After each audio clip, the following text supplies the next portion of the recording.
Traders, it's great to have you. We're talking about AMC. Now, we didn't get the great push we wanted. I'm talking 64 to 65 yesterday. However, if you were in the options, you made a decent chunk of change pushing to that $61 mark, which I was almost guaranteeing without the, the money back guarantee type thing. But hey, it was a good day if you were in options. Now, if you're in stocks, it might not be that great of a day. But I'm going to go over a few key things because we're trading in a pretty specific channel and it looks pretty easy to chart as of right now. Now, you may say, Tyler, I don't think technicals really work too much. Well, then I would say you're probably on the wrong channel because that's how I trade. That's how I make my money every single day.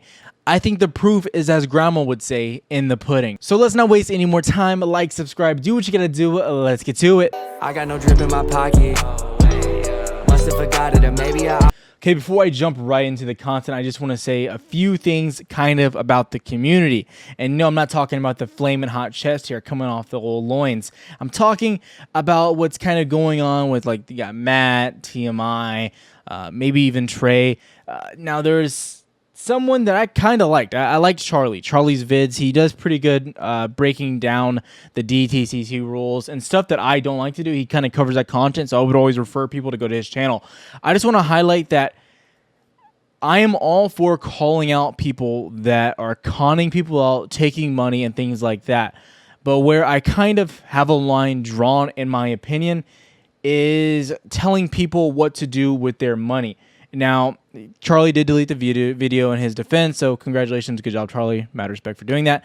But I want to point out that it's no one's real business what they're doing with their positions. So if I'm selling my position, it's not really your business what I'm doing with it. However, I post my stuff just to kind of help people in the best way possible when I'm getting out of my options, when I'm getting in. And that's kind of been my thing over the whole course of my YouTube. It's just always posting my stuff, even when I know I'm probably going to get an unpopular opinion feedback. So when I sold options the first time, everyone freaked out. I was told to delete my YouTube and stuff like that. And there's a lot of misunderstanding with other YouTubers, and I kind of got some hate and some shade. But that's okay, because I know that's the purpose of my channel, is to give transparent viewpoints and content and help people in the best way possible. But to go on and say Matt doesn't have shares or does have shares, that's really no one's business. The only problem where I think that would come back into play is if Matt's telling people not to sell and when to sell, but he's not. Like me, he's kind of a weatherman, you know what I mean? So if people are telling people not to sell and things like that, then yes, I think you probably should be transparent with your own position. However, I would say that it's just no one's business if Trey's holding, not holding, or Matt, or any. It's their money. Just like it's your money, and I keep saying, when you want to sell, go ahead and sell. It's totally up to you. When you make life-changing money, do what's best for you and what's best for your family. And I would tell Matt and Trey the same thing. Who cares if they sell? It is what it is. Now, it would be a little bit hypocritical. Maybe if they told people to sell and that they were never going to sell. But hey, I don't think they're doing that. It is what it is. But I want to say one thing. It's their business. I would just leave it alone. But hey, let's get back to the juicy content. You're here because you probably want to see me down some claws, but we're not doing that right now. We got to talk about AMC. Now, I mentioned yesterday in the video we were going to get a push to 61, 61.5. We had a very strong push in the beginning of the day to 61.2, 61.3. I sold my options at 61.2. That was the goal. I told people in the live yesterday, I was like, I'm not going to be greedy. I am getting out on the options viewpoint. And why do I get out of my options so quickly?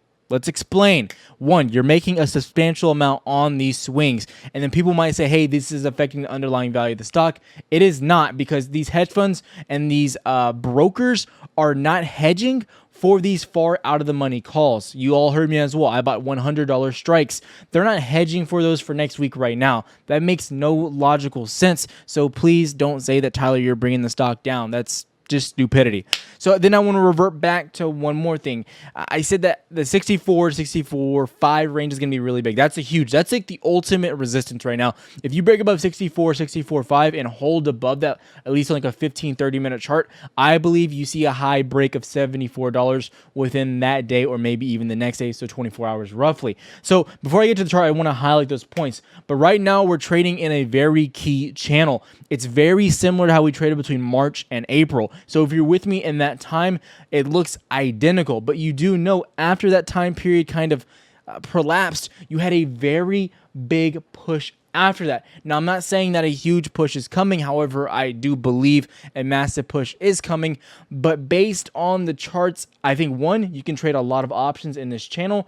And then two, I believe it is setting up for a very nice push over the next course of the year. I don't want to say too soon because it could take some time. So let's not waste any time. Let's get to the charts. I know. Today we're going to use the iPad, so just stay with me. This is what's been going on. This is where I said that the options were the most attractive, right down here at about $52, $51. From there, we saw an instant push at the end of that day, literally straight up to about 57. And then today, obviously, you pushed up to about 61.5, 61.2. I got out of 61.2. And now you're pushing back down to the downside.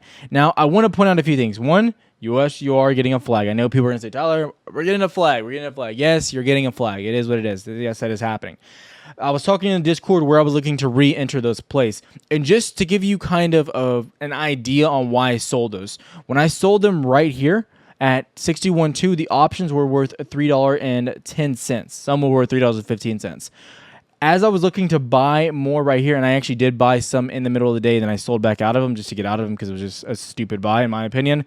I got back in at $1.90. So just in the course of about 3 hours, the value dropped almost 50%. So that's just food for thought there and why I'm getting in and why I'm getting out. So where I'm looking right now to buy some options to see if this flag stays true going into the end of the week, I'm looking right here at about $57. Now there's some key things going on that I want to talk about.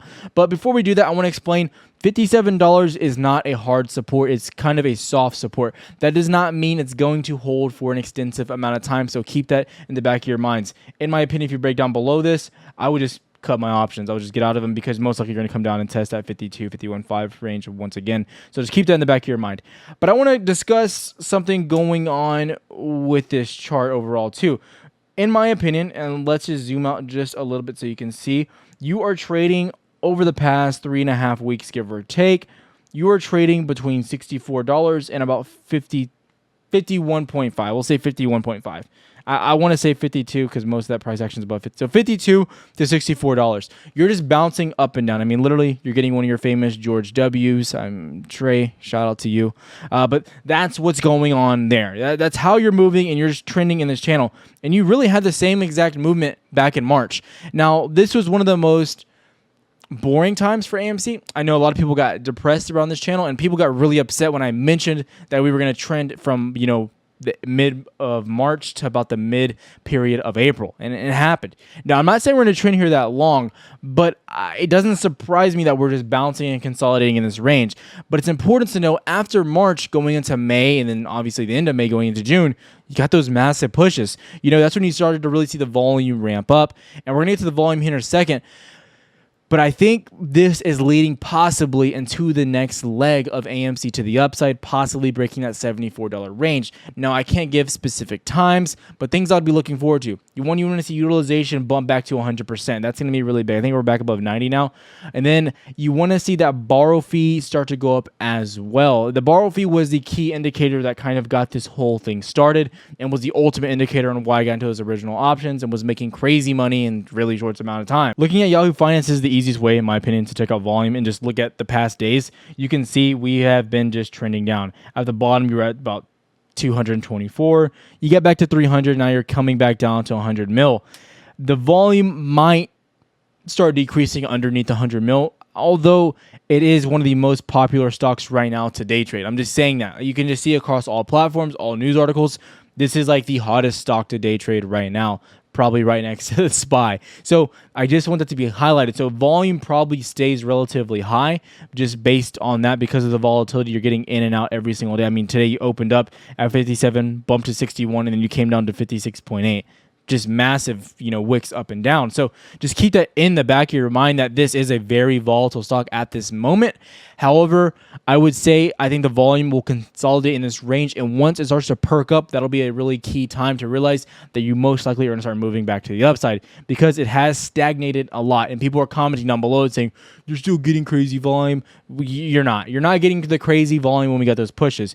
As you can scale back, you can see we were very, very low, about around 50 million a day, and then you started really perking up, and you started perking up again.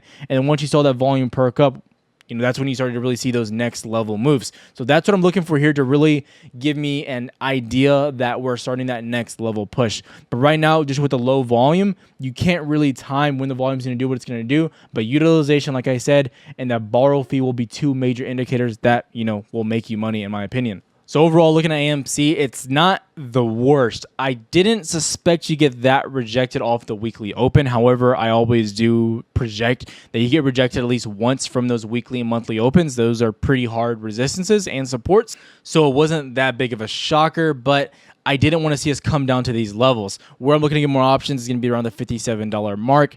I want to let that be known that that's a lot riskier of an entry compared to the $52 mark. The 52, 51.5 is the best range right now because that's the bottom of the range that we are trading in. So I want that to be known. I would say the $57 mark is that median level, similar to how we had in that $10 range we had back in March. So I think it looks very good. I still think there's potential to push back up to $64, $65. So yeah, I'm staying a little bit optimistic, but right now it's worth noting I have zero options on AMC.